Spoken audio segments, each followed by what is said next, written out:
Hello everyone. Class 10 विषय हिंदी, पाठ संख्या 13, मानवीय करुणा की दिव्य चमक। डियर स्टूडेंट, प्रीवियस क्लास में हमने इस चैप्टर को आपको यहाँ तक समझाया। इस चैप्टर में मानवीय करुणा की दिव्य चमक में फ़ादर कामिल बुल्के के बारे में आपको बताया कि फ़ादर कामिल बुल्के का जन्म बेल्जियम में हुआ था। ठीक है, बेल्जियम के रेम्स चैपल में इनका जन्म हुआ। ये इनकी जन्मभूमि थी, लेकिन इन्हें भारत से बहुत ज़्यादा लगाव था। इन्होंने संन्यास लिया और संन्यास लेकर ये भारत आ गए। जब ये इंजीनियरिंग के आखिरी वर्ष की पढ़ाई कर रहे थे, तब फ़ादर कामिल बुल्के कहाँ आ गए थे? भारत में आ गए थे। और लेखक सर्वेश्वर दयाल सक्सेना बता रहे हैं कि 35 वर्षों तक मेरा और उनका साथ रहा। वो उनके व्यक्तित्व के बारे में बता रहे हैं कि फ़ादर कामिल बुल्के का व्यक्तित्व कितना अच्छा था, वो कितने अच्छे व्यवहार के थे। ठीक है, लेखक कह रहे हैं कि फ़ादर कामिल बुल्के को अगर आज भी याद किया जाए, उनकी मृत्यु हो गई थी। मृत्यु किस कारण से हुई थी? जहरबाद। स्टार्टिंग में पाठ के शुरू में आया ना कि फ़ादर को जहरबाद से नहीं मरना चाहिए। जहरबाद एक विषैला फोड़ा होता है, उसके कारण फ़ादर कामिल बुल्के की मृत्यु हो गई थी। लेखक कह रहे हैं आज भी उनको याद करना ऐसे लगता है जैसे उदास संगीत को सुनने जैसा। ठीक है, और उनको देखना करुणा के निर्मल जल में स्नान करने जैसा लगता है। ठीक है, लेखक ने बताया कि फ़ादर कामिल बुल्के एक बार जब किसी से संबंध बना लेते थे तो वो उन संबंधों को हमेशा निभाते थे। लेखक ने बताया कि जब कभी हमारे घर कोई उत्सव होता तो वो हमेशा साथ ऐसे खड़े रहते जैसे बड़े भाई और पुरोहितों जैसे हमारे साथ खड़े रहते, और ऐसा लगता हमें अपने आशीषों से भर रहे हों। लेखक ने बताया कि मुझे अपने इस प्रसंग में लेखक ने पीछे बताया कि बच्चा और फ़ादर बहुत याद आता है मुझे वो दिन जब मेरे बच्चे को फ़ादर कामिल बुल्के ने पहली बार अन्न का दाना अपने हाथ से डाला। जब उनके चेहरे पर कितना वात्सल्य दिखाई दे रहा था, इस बारे में लेखक ने बताया। फिर लेखक ने बताया कि फ़ादर कामिल बुल्के को हिंदी भाषा से बहुत अधिक लगाव था। ठीक है, जन्म बेल्जियम में हुआ। बेल्जियम की रेम्स चैपल इनकी जन्मभूमि थी और इनकी कर्म भूमि क्या थी? भारत। ठीक है, लेखक ने उनसे उनके परिवार के बारे में पूछा तो उन्होंने बताया कि परिवार में माँ है, पिताजी हैं, 2 भाई हैं, 1 बहन है। एक भाई पादरी थे, एक भाई का अपना परिवार था, बहन की शादी हो गई थी। ये सब छोड़कर बेल्जियम से ये भारत में आ गए थे। उस समय जब संन्यास लिया जाता था तो संन्यास लेने वाले से उसकी आखिरी इच्छा पूछी जाती थी। तो फ़ादर कामिल बुल्के ने अपनी इच्छा क्या व्यक्त की कि मुझे धर्म गुरु बनना है और मैं भारत में जाकर रहूँगा। भारत जाने की बात उनके मन में उठी। ठीक है, और भारत में लेखक ने क्या कहा?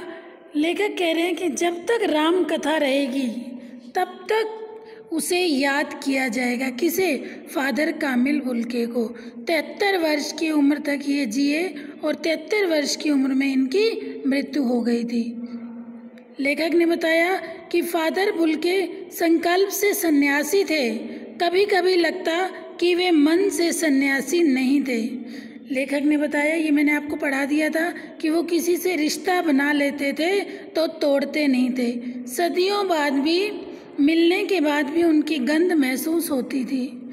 लेखक ने बताया जब वो कभी दिल्ली आते, कितने भी बिजी क्यों ना हो, कितने भी व्यस्त क्यों ना हो, समय निकाल कर, चाहे सर्दी हो, गर्मी हो, बरसात झेल कर, ज़रूर मुझसे 2 मिनट ही सही मिलने आते थे।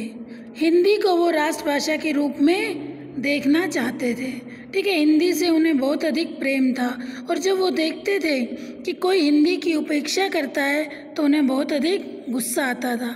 और लेखक बता रहे हैं कि जब मेरी पत्नी और पुत्र की मृत्यु हुई, मुझे आज भी उनके सांत्वना भरे शब्द याद आते हैं। ऐसे लगता था उनके सांत्वना भरे शब्द उस दुख की घड़ी में ऐसे प्रतीत होते थे जैसे लेखक ने क्या कहा, सांत्वना के जादू भरे दो शब्द सुनना एक ऐसी रोशनी से भर देता था जो किसी गहरी तपस्या से जन्मती है।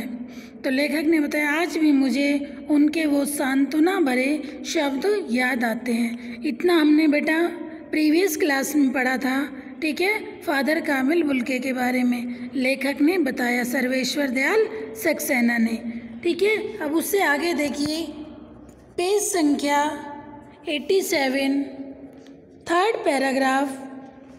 आज वह नहीं है, आज वह नहीं है, कौन नहीं है? फादर कामिल बुल्के। कौन बता रहा है? लेखक। लेखक का नाम क्या है? सर्वेश्वर दयाल सक्सेना। किसके बारे में बता रहे हैं? फादर कामिल बुल्के के बारे में। उनकी मृत्यु किस कारण हुई थी? जहरबाद। जहरबाद एक विषैला फोड़ा था। दिल्ली में बीमार रहे और पता नहीं चला, बाहें खोलकर इस बार उन्होंने गले नहीं लगाया। जब देखा तब वे बाहें दोनों हाथों की सूजी उंगलियों को उलझाए ताबूच में जिस्म पर पड़ी थी।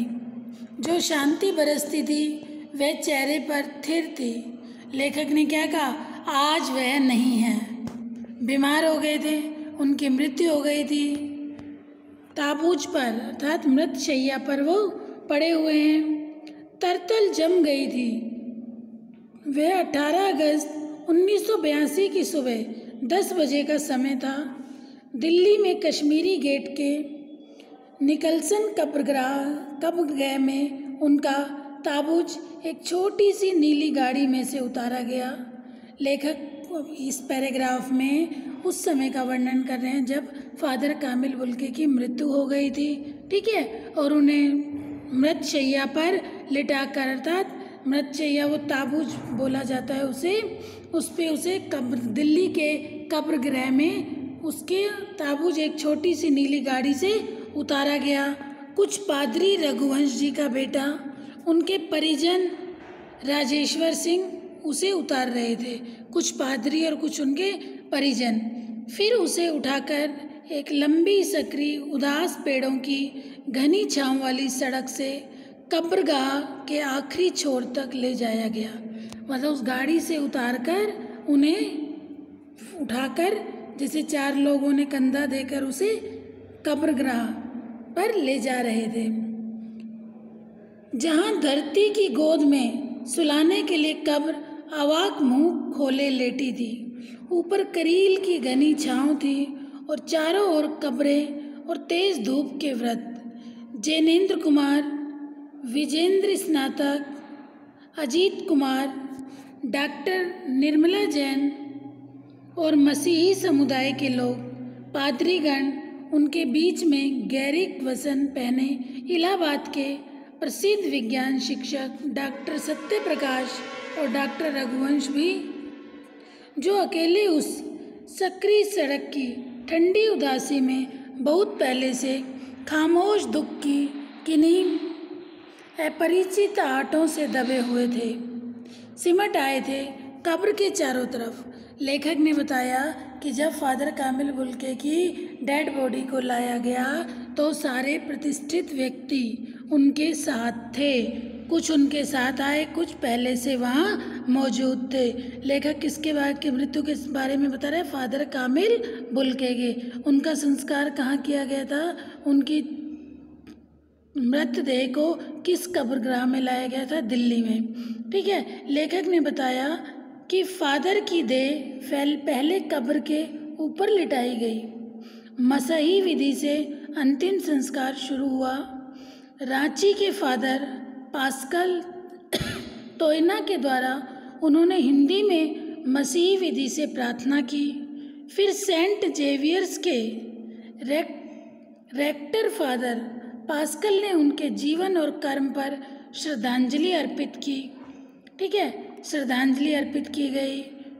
हिंदी में मसीही विधि से अंतिम संस्कार शुरू हुआ, ठीक है। फादर बुल्के धरती में जा रहे हैं। इस धरती से ऐसे रत्न और पैदा हों। जब उन्हें श्रद्धांजलि दी गई तो क्या कहा गया कि फादर बुल्के धरती में जा रहे हैं। ठीक है, इस धरती से और भी ऐसे रत्न पैदा हों। देखिए बेटा, ये तो मैंने आपको स्टार्टिंग में ही बता दिया था कि फादर बुल्के का व्यक्तित्व लेखक ने कितना अच्छे से बताया है। तो अच्छे व्यक्ति को की हमेशा तारीफ होती है, जीते जी भी और उसके मरने के बाद भी। तो व्यक्ति की जो गुण देखे जाते हैं, ना कि उसकी सुंदरता। तो लेखक क्या कह रहे हैं कि श्रद्धांजलि के समय फादर पास्कल ने उनके जीवन और कर्म पर श्रद्धांजलि अर्पित करते हुए कहा, फादर बुल्के धरती में जा रहे हैं, इस धरती में ऐसे रत्न और पैदा हों। अर्थात इनकी तरह, फादर कामिल बुल्के की तरह और भी ऐसे रत्न इस धरती में पैदा होने चाहिए। डॉक्टर सत्यप्रकाश ने अपनी श्रद्धांजलि में उनके अनुकरणीय जीवन को नमन किया, उनके जीवन को याद किया।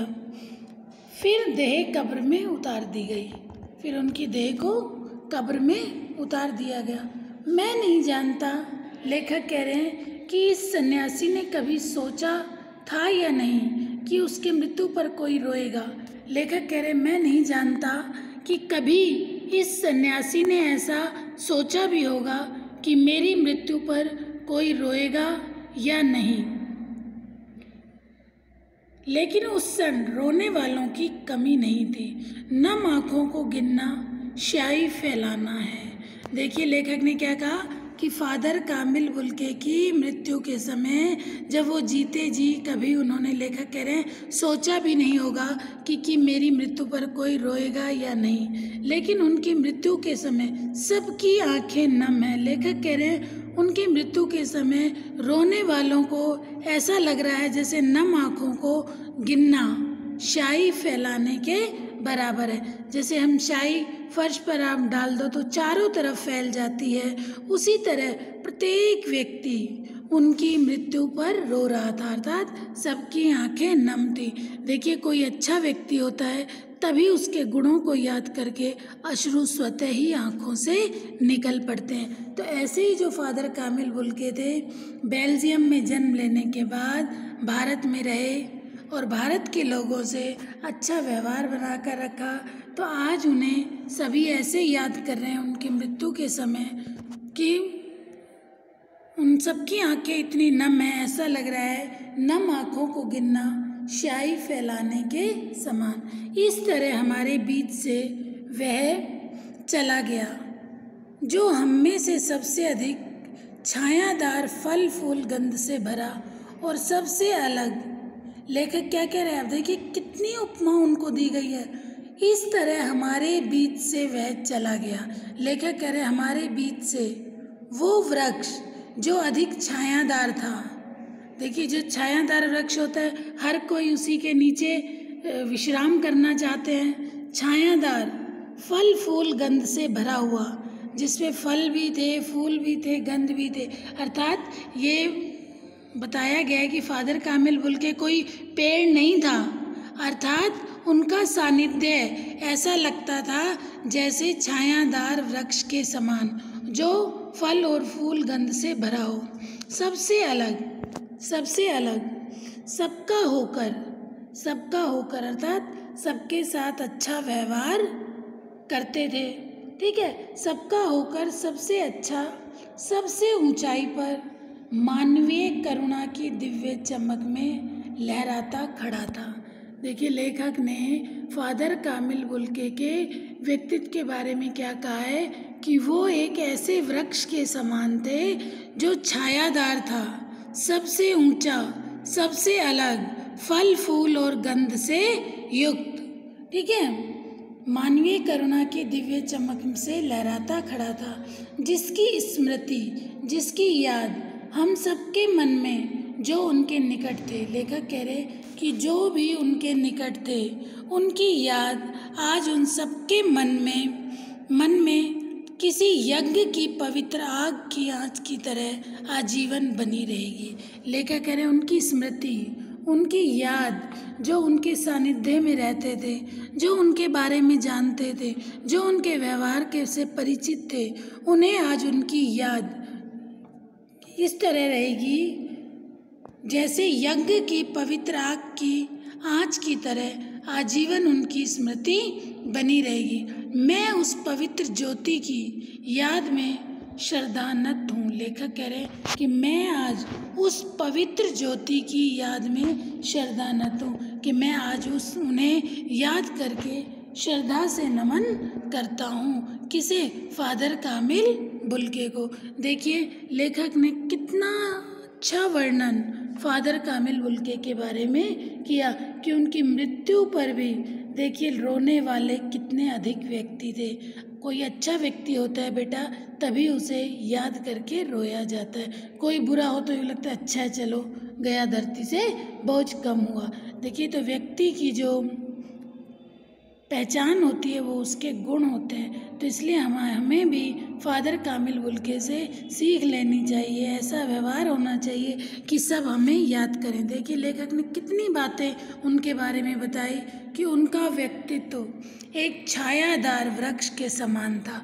छायादार भी वो वृक्ष जो फल फूल और गंध से युक्त हो, जो सबसे अलग सबसे ऊंचाई पर खड़ा अर्थात मानवीय करुणा की दिव्य चमक से लहराता हुआ था, जिसके अंदर मानवता कूट कूट कर भरी हुई थी। मानवता अर्थात दूसरे की भलाई करना, ठीक है। और वो एक बार किसी से मित्रता कर लेते थे तो उसका साथ हमेशा निभाते थे। ये बात लेखक ने बताई।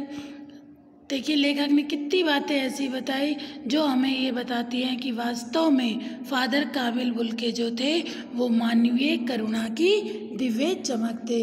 लेखक ने बताया बचपन में जब उनके पुत्र को पहला अन्न का दाना देना, पत्नी और पुत्र की मृत्यु पर ऐसे सांत्वना भरे शब्द कहना जो आज भी लेखक को याद आते हैं। दूसरा, घर में कोई भी उत्सव होता था तो बड़े भाई की तरह हमेशा उनका साथ और आशीषों से भरा रहता था। किसी से मित्रता करते थे तो उसे हमेशा निभाते थे, ठीक है। दूसरा, हिंदी भाषा को राष्ट्रभाषा का रूप देना चाहते थे। कोई हिंदी की उपेक्षा करता था तो उन्हें बहुत अधिक गुस्सा आता था। किसे? फादर कामिल बुल्के को। तो लेखक ने क्या कहा कि आज जब उनकी मृत्यु हो गई जहरबाद के कारण, जब उनकी 73 वर्ष की उम्र पूरी करके जब उनकी मृत्यु हुई तो उनकी मृत्यु पर अर्थात उनकी डेड बॉडी के साथ कितने ही परिचित जानी मानी हस्तियाँ आई और सबकी आंखें नम थी। आँखों का नम होना ऐसा लग रहा था, उन नम आँखों को गिनना जैसे शाही फैलाने के समान। और लेखक कह रहे हैं कि आज भी उनकी स्मृति, जिसकी स्मृति हम सबके मन में, किसकी स्मृति? फादर कामिल बुल्के की, जिसकी स्मृति हम सबके मन में, जो भी उनके निकट थे, किसी यज्ञ की पवित्र आग की आँच की तरह आजीवन बनी रहेगी। आजीवन, उम्र भर उनकी यादें ऐसे बनी रहेंगी जैसे यज्ञ की पवित्र आग की तरह। लेखक ने कहा मैं उस पवित्र ज्योति को याद में श्रद्धान्वित हूँ। मैं आज उस पवित्र ज्योति किसके लिए आया है? फादर कामिल बुल्के के लिए, उसकी याद में श्रद्धान्वित हूँ। मैं श्रद्धा से उन्हें नमन करता हूँ। किसे? फादर कामिल बुल्के को, ठीक है बेटा। तो देखिए इस पाठ का जो हमारा टाइटल था मानवीय करुणा की दिव्य चमक, तो बिल्कुल उचित शीर्षक रखा गया इस पाठ का। ये शीर्षक किसके इर्द गिर्द था? फादर कामिल बुल्के। फादर कामिल बुल्के जो थे मानवीय करुणा की ही दिव्य चमक थे, अर्थात मानवता की दिव्य चमक के समान, जो लेखक सर्वेश्वर दयाल सक्सेना ने उनके बारे में हमें बताया। ठीक है बेटा, तो मुझे लगता है ये चैप्टर आपको अच्छे से समझ आ गया होगा। क्लास 10 क्षितिज के 2 भाग थे अपनी बुक के, भाग गद्य और भाग पद्य। ठीक है, गद्य भाग पोयम वाला है और ये गद्य पद्य भाग पोयम वाला था और गद्य भाग ये कहानी उपन्यास नाटक। इसमें आपके जितने भी चैप्टर्स थे, 4 चैप्टर थे जो आपके सिलेबस में थे, वो चारों चैप्टर आज आपके कंप्लीट हो गए। ठीक है, कल मैं इनकी क्वेश्चन आंसर आपको समझाऊंगी, फिर नेक्स्ट डे मैं आपको क्वेश्चंस की PDF सेंड कर दूंगी। तो जो भी वीडियो आपको सेंड की जाती है तो उसे अच्छे से सुना करो, अपनी बुक से फिर रीडिंग लगाया करो। कोई भी डाउट हो बेटा, अपने डाउट्स ज़रूर क्लियर कर लेना। ठीक है, थैंक यू।